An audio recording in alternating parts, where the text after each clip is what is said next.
मिथिला की मिट्टी से निकला 14 वर्ष का लड़का जिसके बल्ले की गूंज आज पूरा भारत ही नहीं बल्कि पूरा विश्व महसूस कर रहा है। क्रिकेट में रिकॉर्ड तोड़ प्रदर्शन करने के लिए उन्हें प्रधानमंत्री राष्ट्रीय बाल पुरस्कार से सम्मानित किया गया है और यह सम्मान बच्चों को मिलने वाला भारत का सबसे बड़ा सम्मान है। नमस्कार, मैं हूं दीपक झा और आप देख रहे हैं मिथिला मसाला न्यूज। कहीं ना कहीं ये बहुत ही बड़ी खबर है। वैभव सूर्यवंशी को प्रधानमंत्री राष्ट्रीय बाल पुरस्कार से सम्मानित किया गया है।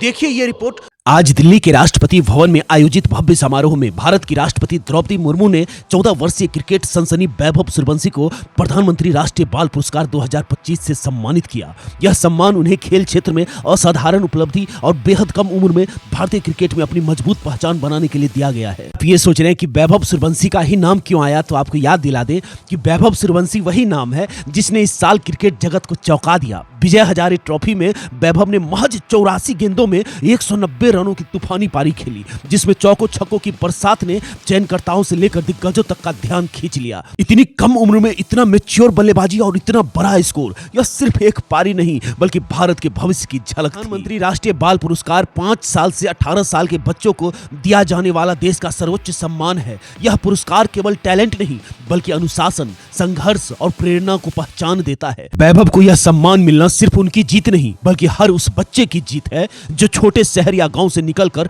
बड़ा सपना देखते हैं। बताया जाता है कि वैभव ने सीमित संसाधन में कड़ी मेहनत और लगातार अभ्यास के दम पर यह मुकाम हासिल किया। परिवार का सहयोग, कोच की मेहनत और खुद वैभव का जुनून आज एक राष्ट्रीय पहचान बन चुका है। आज प्रधानमंत्री राष्ट्रीय बाल पुरस्कार वैभव सूर्यवंशी के हाथ में है, लेकिन संदेश पूरे देश के लिए। अगर हुनर है, मेहनत है, हौसला है तो उम्र कोई मायने नहीं रखती। वैभव सूर्यवंशी को हमारी तरफ से ढेर सारी शुभकामनाएं। जुड़े रहें मिथिला मसाला न्यूज के साथ।